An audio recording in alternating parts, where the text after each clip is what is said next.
మీరు తీసుకురామని ప్రార్థిస్తున్నాం. ఇదను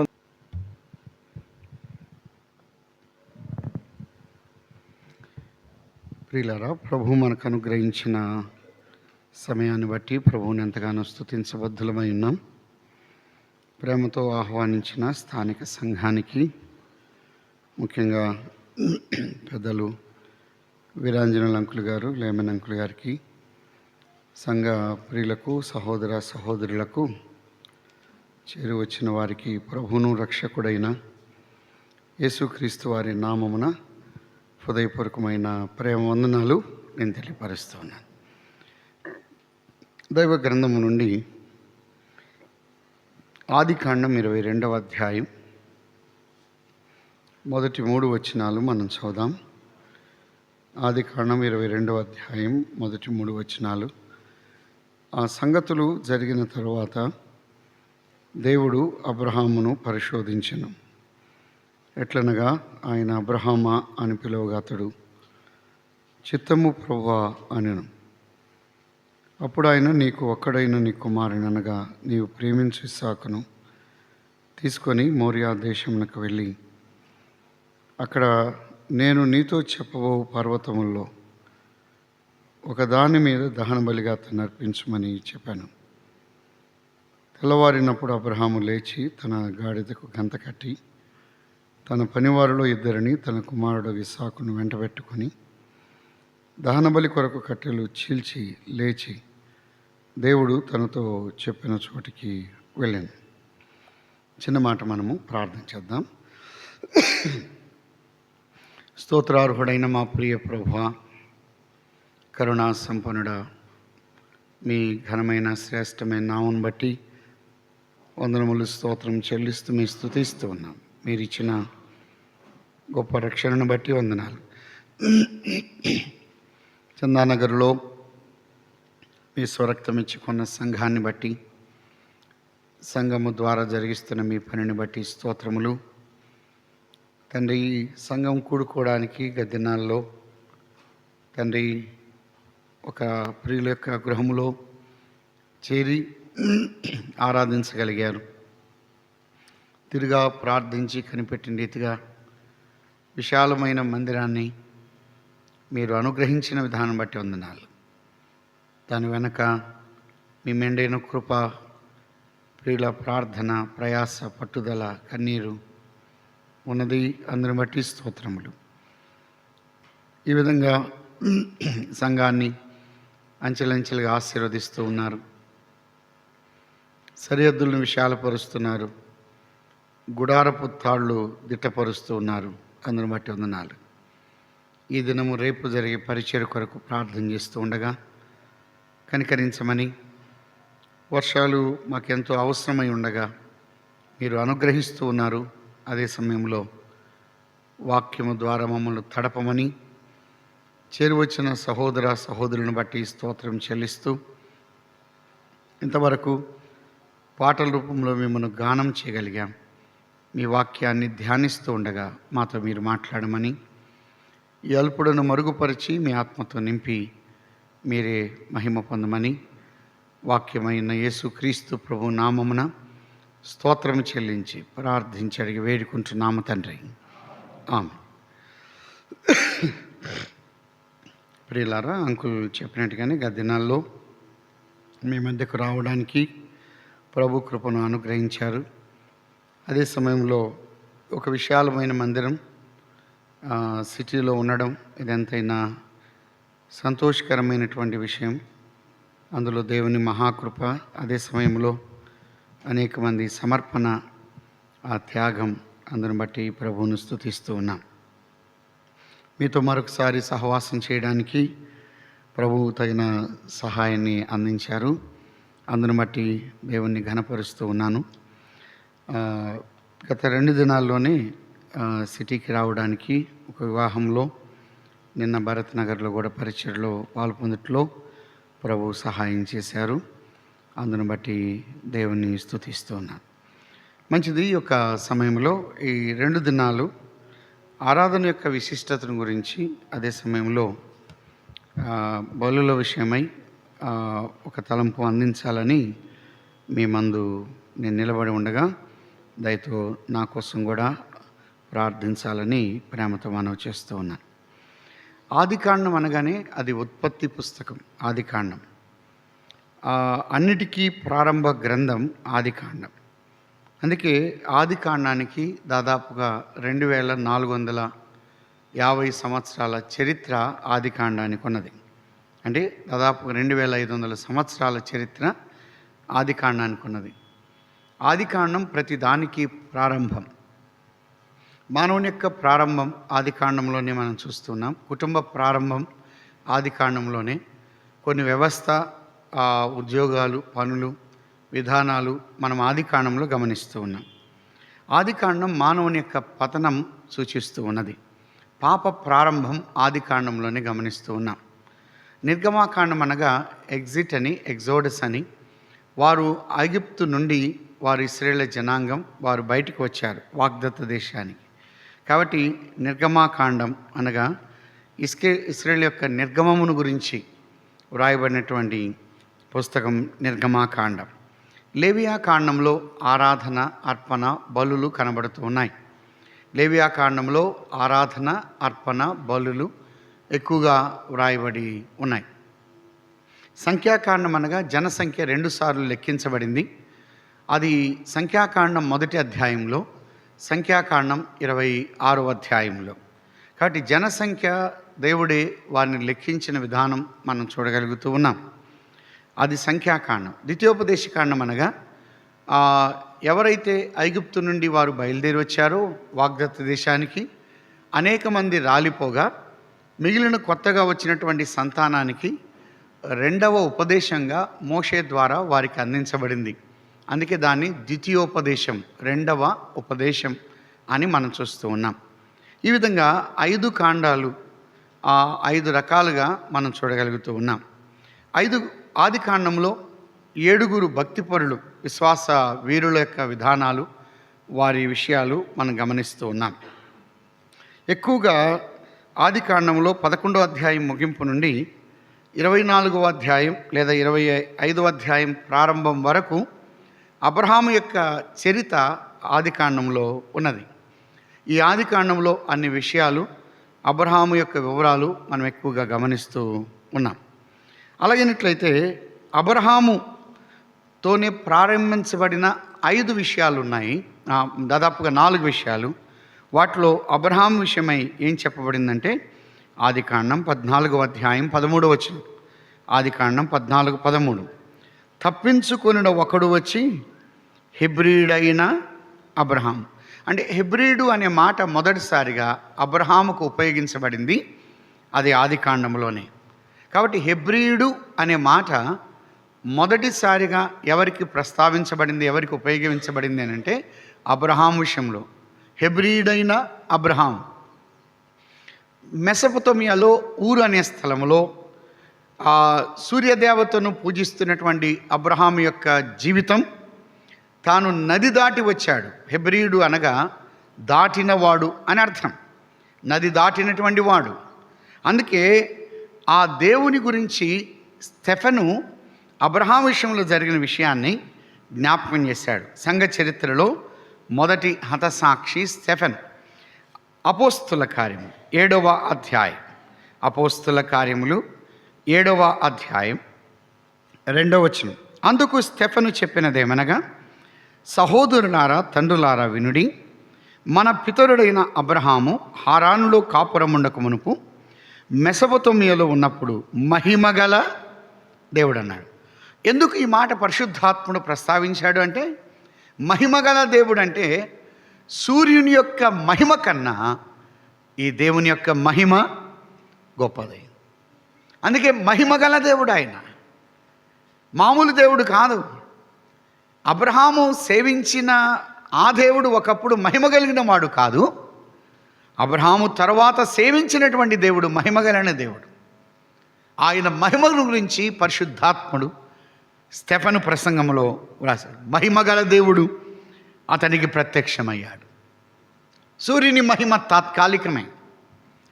సూర్యుని యొక్క మహిమ అంత గొప్పది కాదు. ఈ మహిమ కలిగిన దేవుడు ప్రత్యక్షమయ్యాడు. అందుకే ఆ దేవుడు సర్వశక్తి గల దేవుడని ఆదికాండం 17:1 చెప్పాడు. సూర్యుని యొక్క శక్తి తక్కువే, కానీ సర్వశక్తి గల దేవుడు. అబ్రహాము అనగా అతడు హెబ్రీడు దాటినవాడు. మెసొపొతేమియా నుండి, ఆ ఊరనే స్థలము నుండి దాటి వచ్చాడు. అలాగినట్లయితే మొదటిసారిగా హెబ్రీడు అనే మాట అబ్రహాం విషయంలో ప్రస్తావించబడింది. రెండవది మరొక విషయం, 20వ అధ్యాయం, ఆదికాండం 20వ అధ్యాయం 7వ వచనం. కాబట్టి ఆ మనుషుని భార్యను తిరిగి అతనికి అప్పగించుము, అతడు ప్రవక్త.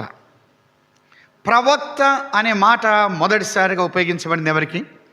అబ్రహాం విషయంలో. హెబ్రీడు అనే మాట ఉపయోగించబడింది అబ్రహాం విషయంలోనే. అతడు ప్రవక్త.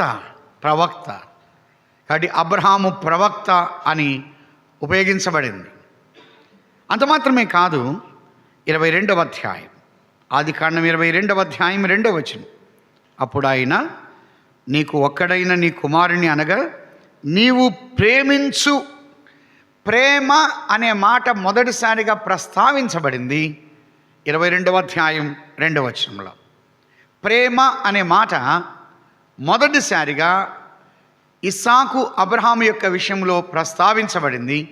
అందువల్ల ప్రేమ అనే మాటను మనం చూస్తూ ఉన్నాం. 4వది 5వ వచనం, తన పనివారితో మీరు గాడితో ఇక్కడనే ఉండుడి, నేనును ఈ చిన్నవాడును అక్కడికి వెళ్ళి దేవునికి మ్రొక్కి. ఇంగ్లీష్ బైబిల్లో వర్షిప్ అని ఉంటుంది. మ్రొక్కుట, ఆరాధించుట అని ప్రస్తావించబడింది మొట్టమొదటిసారిగా దైవ గ్రంథంలో 22వ అధ్యాయం 5వ వచనం అబ్రహాం విషయంలోనే. ఈ 4 విషయాలు ఎప్పుడైనా మనం జ్ఞాపకం పెట్టుకోవచ్చు. ఒకటి హెబ్రీడు అనే మాట, రెండవది ప్రవక్త, మూడవది ప్రేమించుట, 4వది ఆరాధించుట, మ్రొక్కుట. ఈ 4 విషయాలు అబ్రహాం విషయంలో ప్రస్తావించబడ్డాయి. అలాగినట్లయితే అబ్రహాము 22వ అధ్యాయంలో ఒక పరిశోధన ఎదుర్కొంటూ ఉన్నాడు. తండ్రి అయినటువంటి దేవుడు అబ్రహామును పరిశోధిస్తున్నాడు. ఏమని పరిశోధిస్తున్నాడు? 22:1, ఆ సంగతులు జరిగిన తరువాత అని అన్నాడు. 21వ అధ్యాయంలో జరిగినటువంటి విషయాలు మనకు విదితమే. కుమారుడు సంతానం కలిగింది. అబీమెలెకు ఆ యొక్క ప్రాంతంలో జరిగిన విషయాలు మనకు విదితమైనవి. కానీ జరిగిన తర్వాత దేవుడు అబ్రహామును పరిశోధించాడు. ఎట్లనగా ఆయన అబ్రహామా అని పిలువగా అతడు చిత్తము ప్రభువా అనెను. అప్పుడు ఆయన, నీకు ఒక్కడైన నీ కుమారుని అనగా నీవు ప్రేమించు ఇస్సాకుని తీసుకొని మోరియా దేశమునకు వెళ్ళి అక్కడ నేను నీతో చెప్పబో పర్వతములో ఒకదాని మీద దహన బలిగా అతన్ని అర్పించాలి. అబ్రహాము ఎదుర్కొన్న పరిశోధన ఇది మామూలు పరిశోధన కాదు. ఈ పరీక్ష ఇది బహుబలమైనటువంటి పరీక్ష. ఎందుకు దేవుడు అబ్రహామును పరిశోధిస్తున్నాడు? అబ్రహాము ఎక్కువగా ఏం కట్టాడు? అబ్రహాము బలిపీఠాలు కట్టాడు కదా. అబ్రహాము ఇస్సాకు బావులు దవ్వించాడు. యాకోబు స్తంభములు ఏర్పాటు చేశాడు. ఇది ఈ విషయాలు. అబ్రహాము ఎక్కడికి వెళ్ళినా గుడారం ఎదుట ఏముంటుంది? బలిపీఠం. అబ్రహాము ఉంటే గుడారం దగ్గరైనా ఉంటాడు, లేకపోతే ఎక్కడ ఉంటాడు? బలిపీఠం దగ్గరైనా ఉంటాడు. లోతు ఎక్కువగా ఉంటే గవిని బయట ఉంటాడు, ఎప్పుడైనా పొరపాటున ఉంటే ఇంట్లో ఉంటాడు. అది లోతుకు అబ్రహాంకు ఉన్న తేడా. అది కొంతమంది ఎప్పుడైనా చూడండి, ఉంటే ఇంట్లో అయినా ఉంటారు, లేకపోతే సంఘానికి సహవాసంలోనే ఉంటారు. కొంతమంది ఎప్పుడు చూసినా బజార్లోనే ఉంటారు, ఆ టీ బంకుల దగ్గర, హోటల్ దగ్గర. ఇంకా వాళ్ళు పని ఏంటంటే ఏ బైబిల్ క్లాస్ ఉన్నా, ఏ స్టడీ ఉన్నా కూడా వాళ్ళు బయట తిరుగుతూ ఉంటారు. అందువల్ల లోతు తన కుటుంబాన్ని తాను కాపాడుకోలేకపోయాడు. లోతు తన నీతిమంతుడు అంతే, తన మట్టుకు తానంతే. తన ప్రార్థన, తన భక్తి, తన విశ్వాసం, తన యథార్థన, తన సమర్పణ, పిల్లలు కానీ భార్య కానీ వాళ్ళు ఎట్టపోయినా. కొంతమందికి కుటుంబ విషయాలు ఏం పట్టదు, కుటుంబంలో ఏముందో ఏమి లేదో తెలియదు, పిల్లల విషయం తెలియదు. కొంతమందికి పిల్లల పేర్లే తెలియదు. పెద్దోడు చిన్నోడు నడిపోడు అంటారు, వాళ్ళు పేర్లు తెలియదు. ఇంకా వాళ్ళు చూడండి, కుటుంబంలో ఏముందో తెలియదు, ఏం చేస్తున్నారో తెలియదు. వాళ్ళు కొంతమంది అంటే ఇరెస్పాన్సిబిలిటీ ఉండదు. అంటే ఫ్యామిలీ విషయంలో అంత బర్డన్, అంత కన్సర్న్ ఉండదు కొంతమందికి. అందుకొరకు లోతు తాను మాత్రమే నీతిమంతుడిగా తీర్చబడ్డాడు, అంతే తప్ప లోతు తన భార్యను కానీ పిల్లలను కానీ సరైన రీతిలో కాపాడుకోలేకపోయాడు. తన ఫ్యామిలీ పరంగా టోటల్గా ఫెయిల్ అయిపోయాడు లోతు యొక్క విషయం మనం చూస్తున్నాం. కానీ అబ్రహాము ఉంటే గుడారం దగ్గర ఉంటాడు, లేకపోతే బలిపీఠం దగ్గర ఉంటాడు. అబ్రహాము విషయంలో ఒక ట్రాన్స్పరెంట్ ఉంది, యథార్థత ఉంది. ఆదికాండం 18వ అధ్యాయం 1వ వచనం, 18:1. మరియు మమ్రే దగ్గరున్న సింధూర వనములో అబ్రహాము ఎండవేళ గుడారపు ద్వారం ముందు కూర్చొని ఉన్నప్పుడు, అది ఏ వేళ అన్నాడు? ఎండవేళ. ఎక్కడున్నాడు? గుడారం. ఎండవేళ గుడారం దగ్గర ఉంటే, ఎండవేళ అంటే తనలో అరామరికలు లేవు, ఏ రకమైన దాపరికము లేదు, ఎండవేళ దాపరికాలు లేవు. ఆ సూర్యుని వెలుగులో యథార్థంగా ఉన్నాడు. 19వ అధ్యాయం 1వ వచనం, ఆ సాయంకాలమందు అని అన్నాడు. 2వ వచనం, నా ప్రభువులారా దయచేసి మీ దాసుని ఇంటికి వచ్చి రాత్రి వెళ్ళబుచ్చి అని అన్నాడు. సాయంకాలము అని అన్నాడు.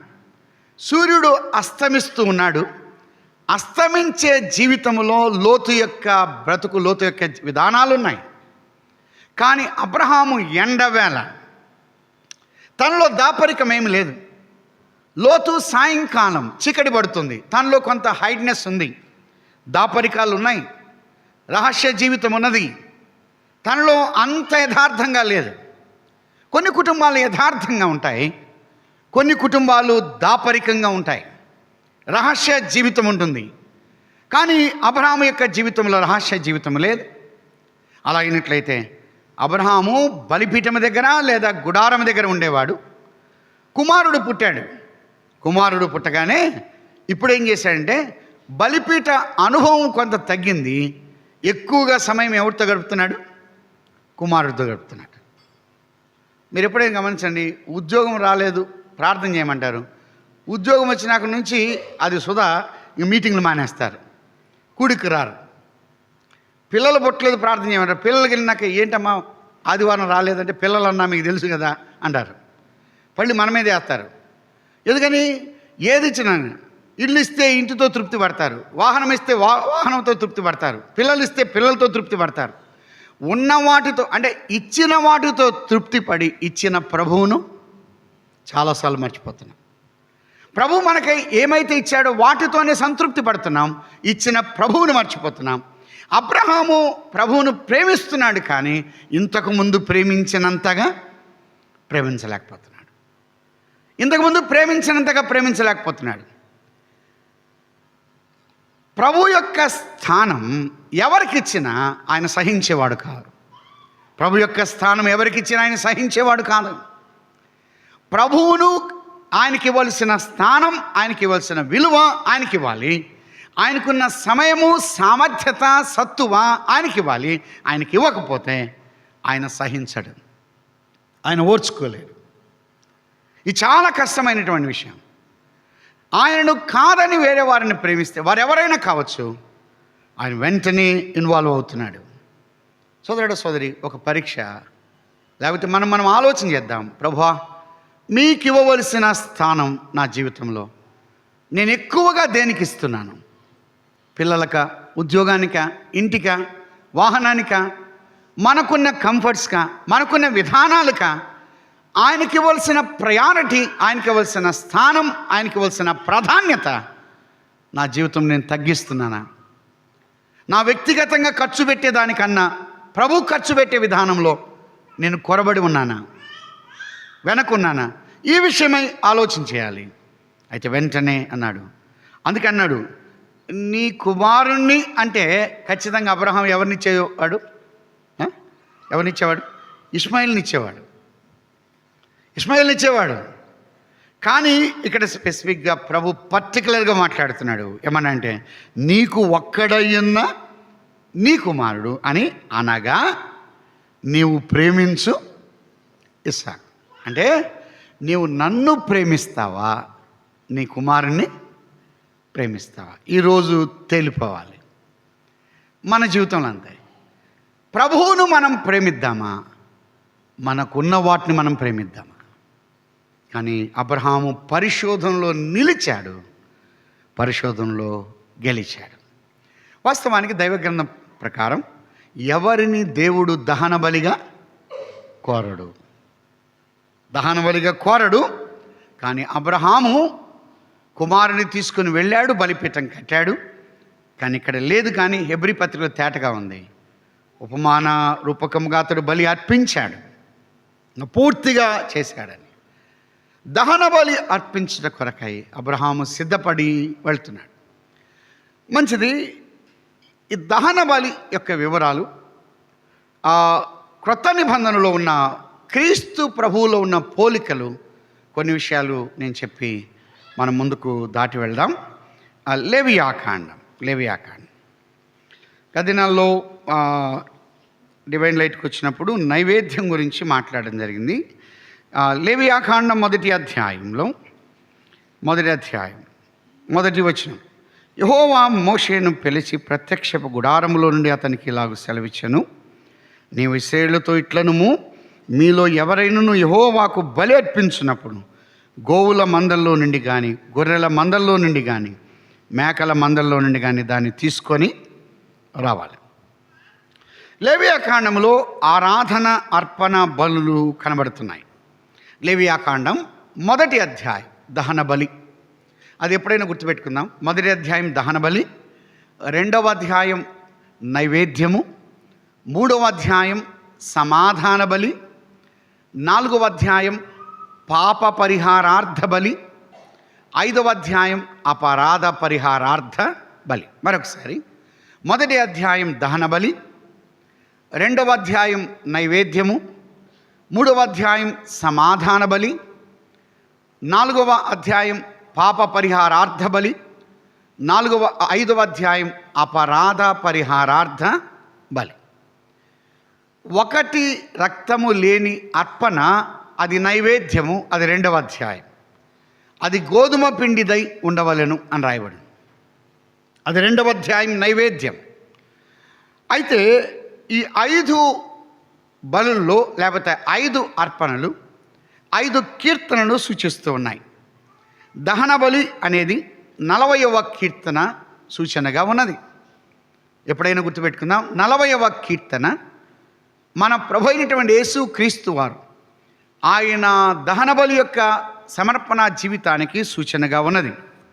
రెండవది నైవేద్యము 16వ కీర్తన, నైవేద్యము 16వ కీర్తన. మూడవది సమాధాన బలి 110వ కీర్తన, సమాధాన బలి 110వ కీర్తన. ఆ తర్వాత పాప పరిహారార్థ బలి 22వ కీర్తన, పాప పరిహారార్థ బలి 22వ కీర్తన. ఆ తర్వాత అపరాధ పరిహారార్థ బలి 69వ కీర్తన, అపరాధ పరిహారార్థ బలి 69వ కీర్తన. ఈ 5 కీర్తనలు ఉన్నాయి. దహన బలి 40వ కీర్తన, నైవేద్యము 16, సమాధాన బలి 110, పాప పరిహారార్థ బలి 22వ కీర్తన, అపరాధ పరిహారార్థ బలి 69వ కీర్తన. 3 యెహోవాకు ఇంపైన సువాసన కలిగినవి. దహన బలి, నైవేద్యము, సమాధాన బలి, ఈ 3 యెహోవాకు ఇంపైన సువాసన కలిగినవి. మొదటి అధ్యాయం 9వ వచనం, దాని ఆంత్రములను కాళ్లను నీళ్లతో కడగవలను, అది యెహోవాకు ఇంపైన సువాసన గల దహన బలి అన్నాడు. కాబట్టి దహన బలి యెహోవాకు ఇంపైన సువాసన కలిగింది. రెండవ అధ్యాయం 2వ వచనం ముగింపులు అన్నాడు, యెహోవాకు ఇంపైన సువాసన గల హోమము అని అన్నాడు. అది నైవేద్యం. 3వ అధ్యాయం 5వ వచనం ముగింపు, అది యెహోవాకు ఇంపైన సువాసన గల హోమం. ఎప్పుడైనా గుర్తుపెట్టుకుందాం, దహన బలి, నైవేద్యము, సమాధాన బలి, ఈ 3 ఎవరికి ఇంపైనవి? యెహోవాకు ఇంపైనవి. పాప పరిహారార్థ బలి, అపరాధ పరిహారార్థ బలి యెహోవాకు ఇంపైనవి కావు. ఎందుకు? అందులో పాపం ఉన్నది, అందులో అపరాధం ఉన్నది. అపరాధం ఆయనకి ఇంపు కాదే, పాపం ఆయనకి ఇంపు కాదే, మన దోషం ఆయనకి ఇంపు కాదే, మన అక్రమం ఆయనకి ఇంపు కాదే, కాబట్టి అది ఇంపైనది కానే కాదు. కాబట్టి దహన బలి, ఆ నైవేద్యము, సమాధాన బలి యెహోవాకు ఇంపైన సువాసన కలిగింది. దహన బలి యొక్క వివరాలు రాయబడక మునిపే దహన బలి అర్పించిన వారు కొందరున్నారు. వారిలో ఒకరు నోవహు దహన బలి యొక్క వివరాలు రాయబడక మునిపే నోవహు దహన బలి అర్పించాడు. మరొక వ్యక్తి యోబు, భక్తుడైన యోబు దహన బలి అర్పించాడు, కానీ దహన బలి యొక్క వివరాలు తనకు తెలియదు. మరొకరు అబ్రహాము.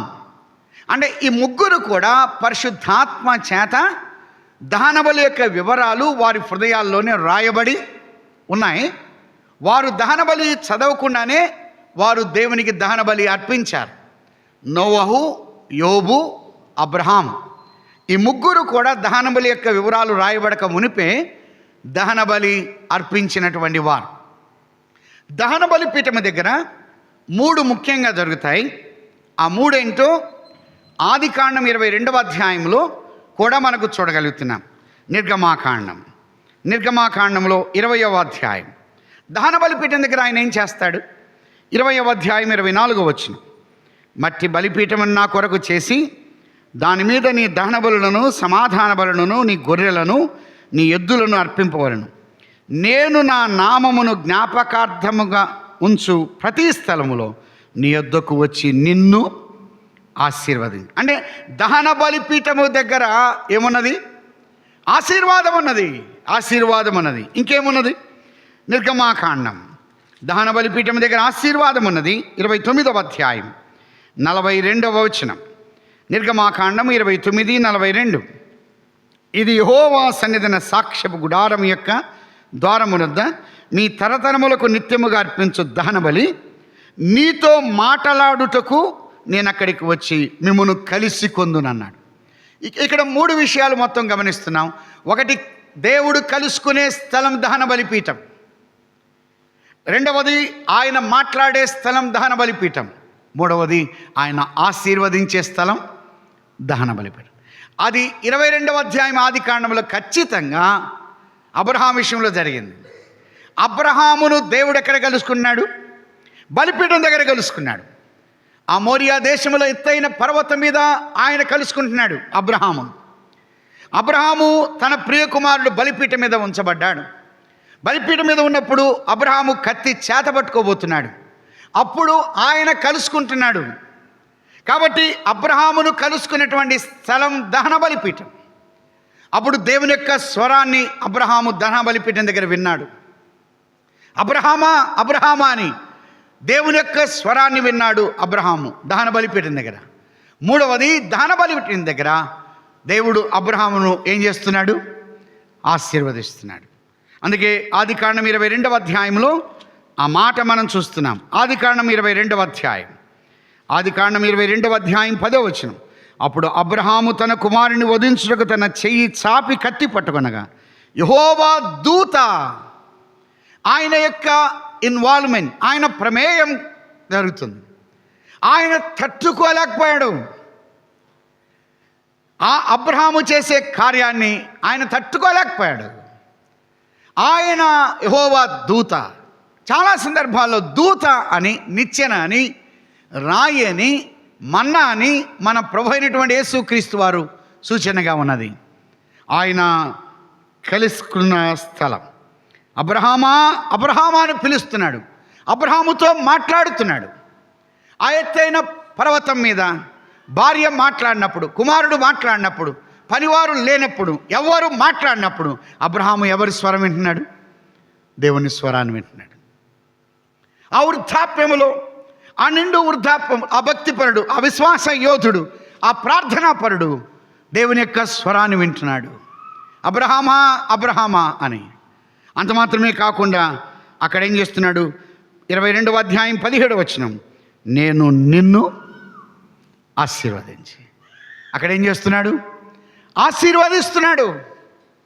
అబ్రహాము ఆశీర్వాదం పొందిన స్థలం ఎక్కడ? బలిపీఠం. కానీ బలిపీఠము దగ్గర ఆశీర్వాదం బదులు కొన్ని సందర్భాల్లో శాపం పొందినటువంటి వారు ఉన్నారు, నష్టపోయారు. అహరోను యొక్క కుమారులు నాదాబు అబీహులు అన్యాగ్నిని చేతబట్టుకొని బల్యార్పణ జరగవలసి బలి పీఠం మీద ఉన్నది దహించబడాలి, కానీ వారే దహించబడ్డారు. ఆరాధన అన్యద చేస్తే అక్కడ శాపం ఉన్నది.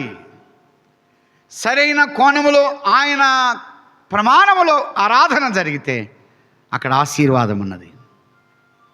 దేవుని యొక్క సన్నిధి, దేవుని యొక్క ఆరాధన స్థలంలో ఆషామాషిగా మనం ఆరాధన చేస్తే శాపాన్ని పొందుతాం.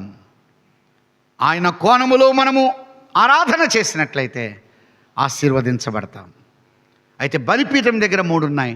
ఒకటి ఆయన కలుసుకునే స్థలం బలిపీఠం, రెండవది ఆయన మాట్లాడే స్థలం బలిపీఠం, మూడవది ఆయన ఆశీర్వదించే స్థలం బలిపీఠం. అయితే అబ్రహాము బలిపీఠ అనుభవం పొందాడు, దహన బలిపీఠము దగ్గరికి వచ్చాడు. అందుకే దహన బలిపీఠము అనగా వాటి వివరాలు ఇచ్చాడు. లేవియాకాండం 1వ అధ్యాయం కొన్ని విషయాలు మనం చూద్దాం. దహన బలికి అవసరమైనవి ఏవి అర్పిస్తారు దహన బలికి అవసరమైనవి. ఇది కేవలం ఉపోద్ఘాతం మాత్రమే. కొన్ని విషయాలు అంటే ఇవి చెప్పినప్పుడు కొన్నిసార్లు బోరుగా ఉంటుంది. మీకు ఇబ్బందిగా ఉంటే చేయొద్దండి, ప్రసంగం ఆపుతాను. అలాగని ఇప్పుడు ఎత్తవాకండి. 1వ అధ్యాయం 2వ వచనం, నీవు ఇశ్రాయేలుతో ఇట్లనము, మీలో ఎవరైనా యెహోవాకు బలి అర్పించినప్పుడు గోవుల మంద అన్నాడు. కాబట్టి మొదటిగా అర్పించేది దహన బలిలో గోవులు. రెండవది 10వ వచనం, దహన బలిగా అతడు అర్పించినది గొర్రెల యొక్క అన్నాడు. రెండవది గొర్రెకు సంబంధించింది. మూడవది 14వ వచనం, అతడు యెహోవాకు దహన బలిగా అర్పించినది పక్షి జాతులు. ఈ 3 విషయాలు గుర్తుపెట్టుకుందాం. ఒకటి గోవులు చాలా పెద్దది, రెండవది గొర్రె కొంత చిన్నది, మూడవది పక్షి. గోవు చాలా పెద్దది, అది ఎందుకో దాని విషయాలు మనం తర్వాత ఆలోచన చేస్తాం. గొర్రె ఉన్నది అది చూస్తున్నాం. మూడవది పక్షి.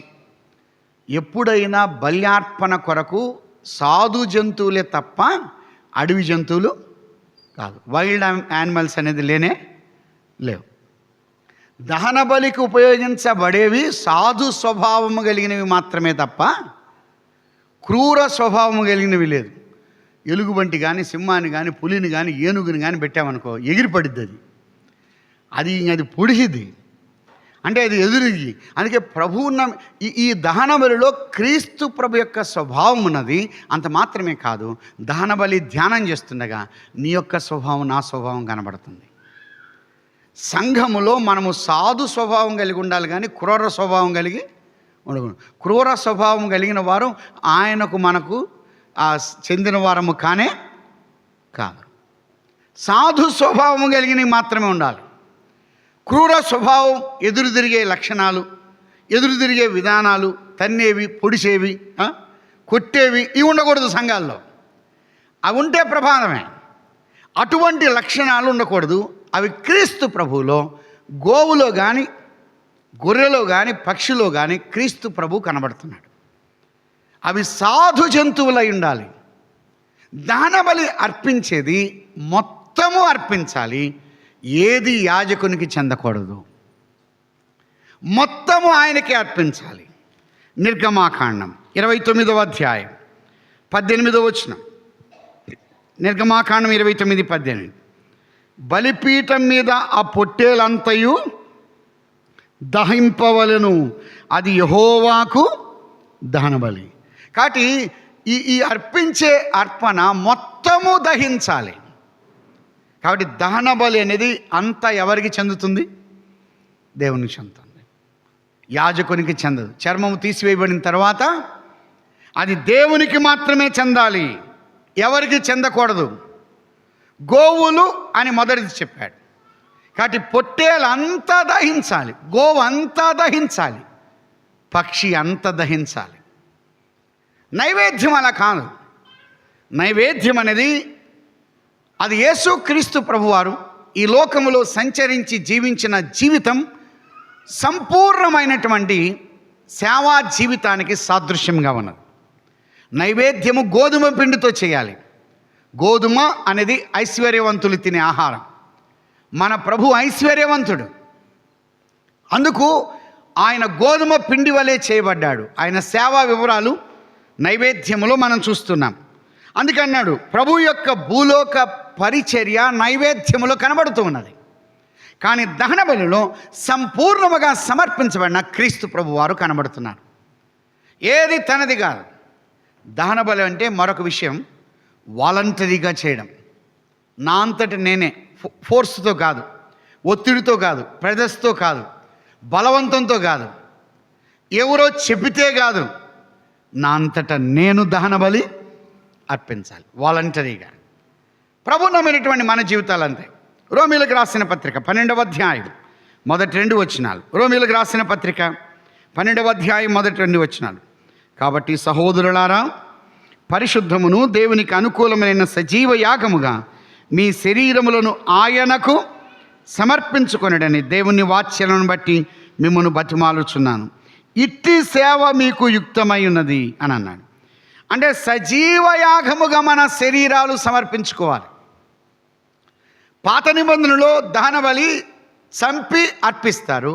ఇది అలా కాదు, సజీవ యాగముగా నీవు నేను సమర్పించుకోవాలి. వాలంటరీగా చేయడం, నా అంతటా నేను రావడం, నా అంతటా నేను చేయడం. మనల్ని ఎవరు చెప్పరు, మనంతటా మనం పరిచయం చేయాలి. మందిరంలో కుర్చీలు వేయాలి, ఎవరు చెప్పాలి? ఓడవాలి, ఎవరు చెప్పాలి? బూజు దులపాలి, ఎవరు చెప్పాలి? కడగాలి, ఎవరు చెప్పాలి? మైకి పెట్టాలి, ఎవరు చెప్పాలి? కందెర కొట్టాలి, ఎవరు చెప్పాలి? పాట పాడాలి, ఎవరు చెప్పాలి? కొన్ని పరిచయాలు చేయాలి, కూరగాయలు తేవాలి, ఎవరు చెప్పాలి? సేవకులను ఎవరైనా రిసీవ్ చేసుకోవాలి, ఎవరు చెప్పాలి?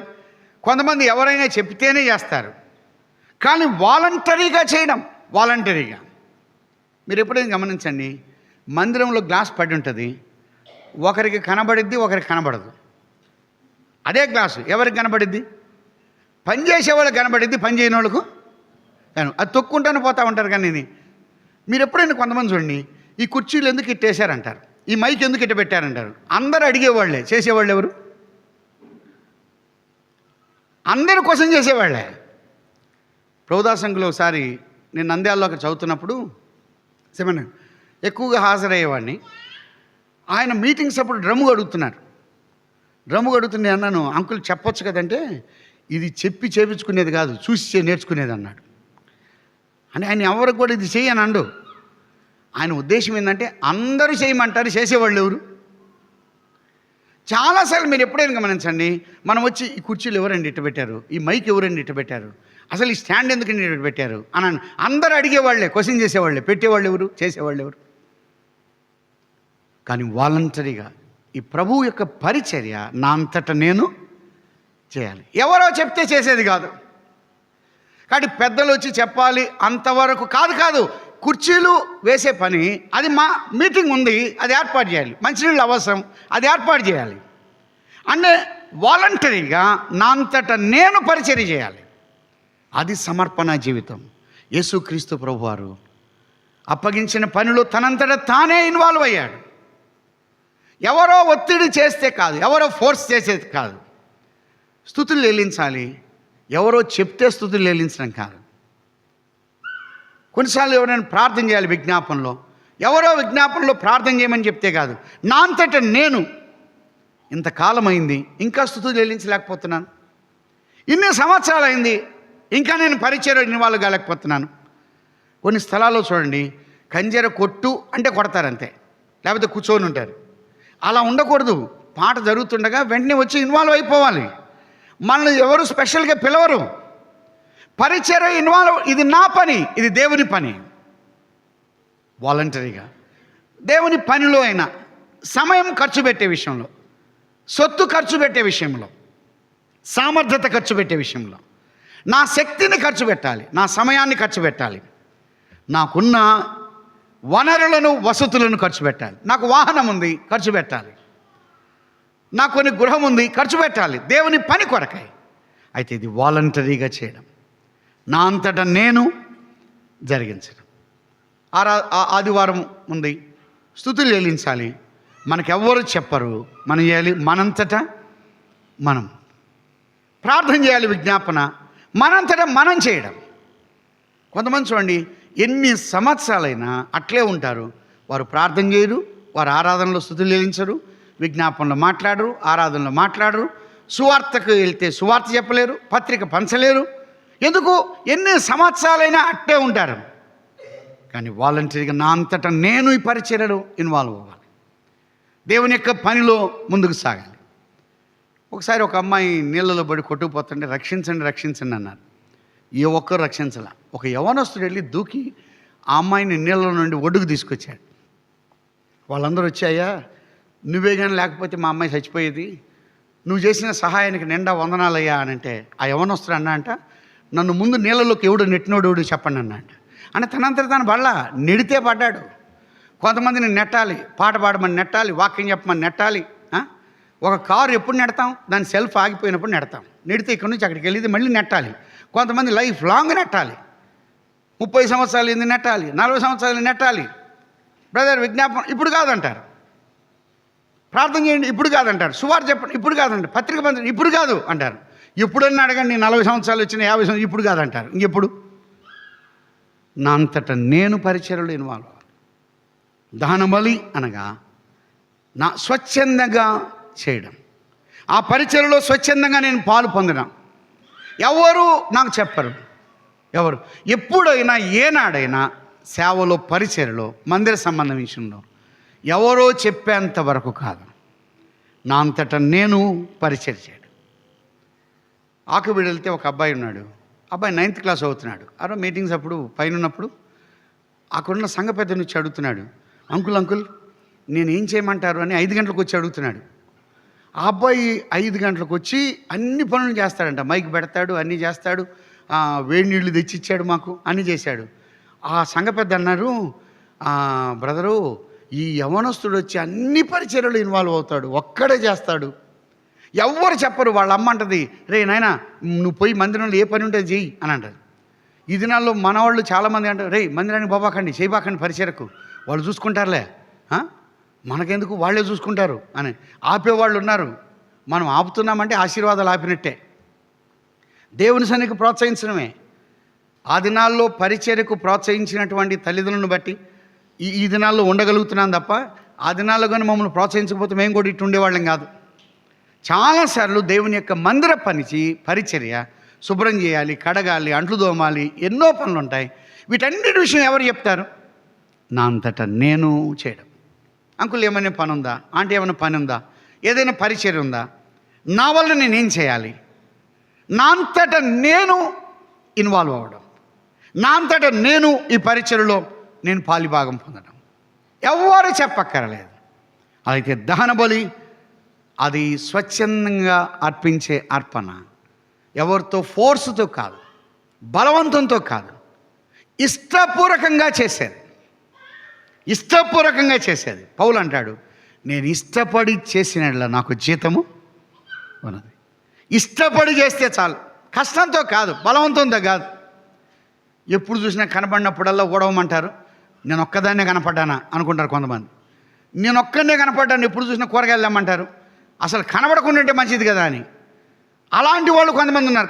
కాదు, ఇష్టపడి చేయడం, సంతోషంగా చేయడం, ముందుకు వెళ్ళడం, సమర్పణతో చేయడం.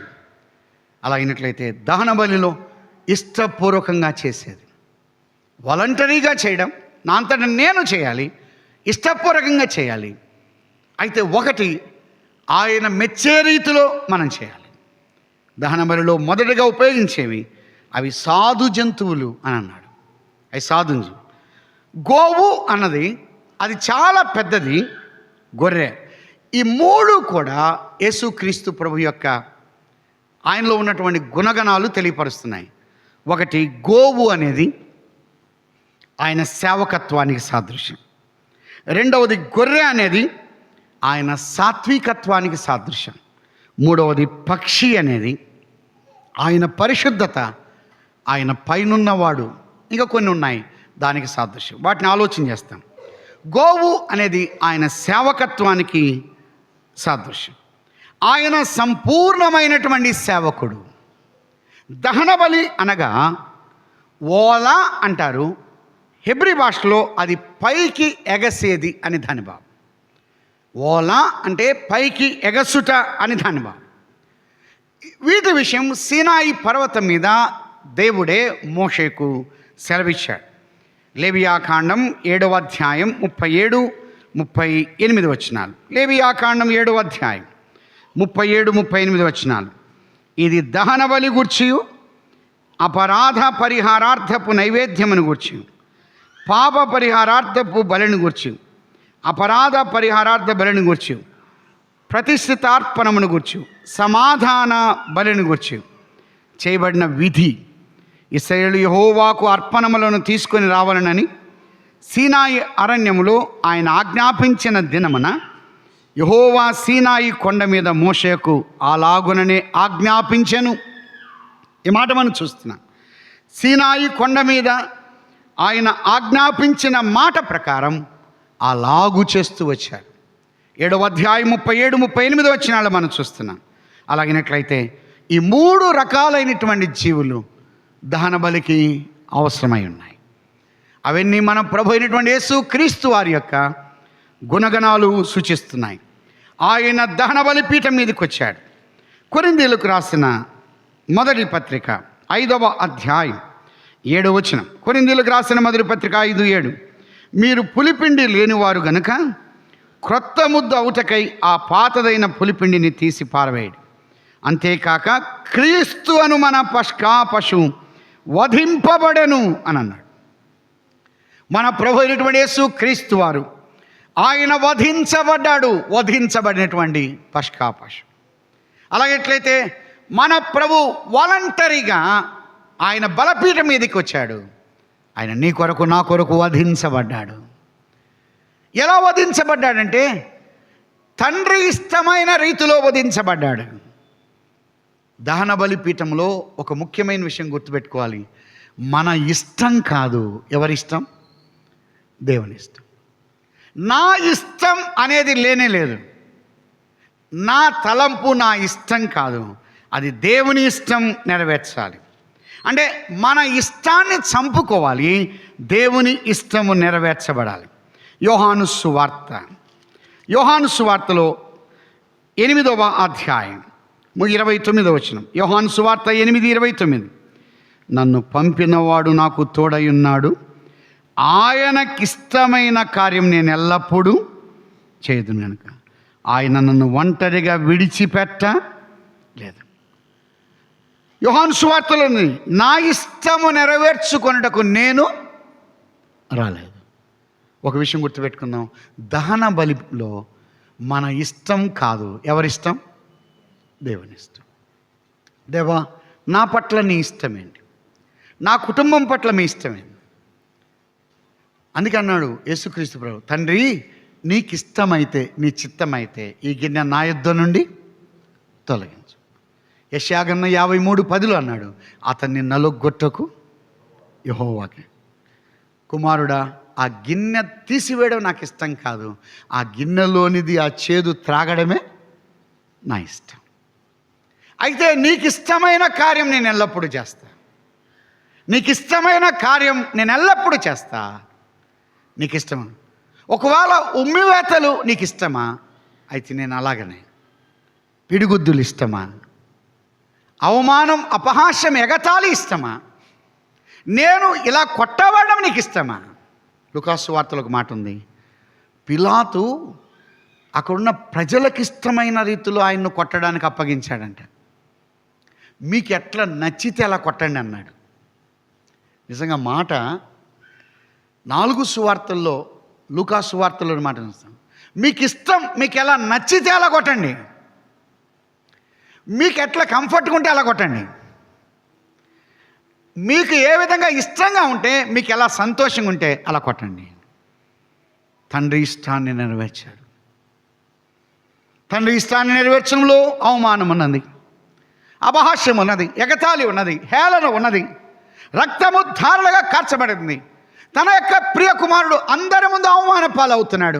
తండ్రి ఇష్టపడుతున్నాడు. నా తండ్రి, నీ కుమారుడు ఇలా నలిగిపోవడం నీకు ఇష్టమా? నాకు ఇష్టమే. అయితే నీకు ఇష్టమైతే అది నాకు కష్టమైన నీ ఇష్టాన్ని నేను నెరవేరుస్తాను. దహన బలిలో దేవుని ఇష్టాన్ని నెరవేర్చడం. అమ్మాయ్యా, మన ఇన్వాల్వ్మెంట్ లేదు, మన ప్రమేయం లేదు, మన యొక్క తలంపు లేదు, మన ఉద్దేశం లేదు, మన సంకల్పము లేదు, మన ఆలోచన లేదు. తండ్రి ఇష్టానుసారంగా జీవించడం. తండ్రి ఇష్టానుసారంగా యేసుక్రీస్తు ప్రభువారు జీవించాడు. నా ప్రాణం పోతుంది తండ్రి, అది నాకు ఇష్టం. అయితే నా ప్రాణము బలి చేయబడడం నీకు ఇష్టమైతే, నీకు ఇష్టమైన కార్యం నేను. అంటే యేసుక్రీస్తు ప్రభువారు దహన బలిలో ఇంత రవ్వంత కూడా తన ఇష్టం అనేది లేదు. ప్రభు నమ్మిన మనం ప్రభు ఇష్టాన్ని నెరవేరుద్దాం. దేవా, కొన్నిసార్లు నా ఇష్టం నేను నెరవేర్చుకున్నాను, మీ ఇష్టాన్ని నేను నెరవేర్చలేకపోతున్నాను. చివరి వరకు ప్రభు యొక్క ఇష్టాన్ని నెరవేరుద్దాం. మన ఇష్టం కాదు, మన మీద మనకు అధికారం లేదు. ప్రియులారా, ప్రభు నమ్మిన మన జీవితాల్లో తండ్రి ఇష్టాన్ని నెరవేర్చడం, అతన్ని నలుగొట్టుకు యెహోవాకు ఇష్టమైన. ప్రార్థన చేద్దాం. దయగల దేవా, మీరు అందించిన మాటలు బట్టి స్తోత్రములు. తిరిగి ముందు ఉన్న క్లాసులో మీ యొక్క సహాయాన్ని అందించమని సమస్త మహిమ ఘనత మీకు ఆరోపిస్తూ యేసు క్రీస్తు ప్రభు నామమున స్తోత్రం చెల్లించి ప్రార్థించి అడిగి వేడుకుంటున్నాము తండ్రి.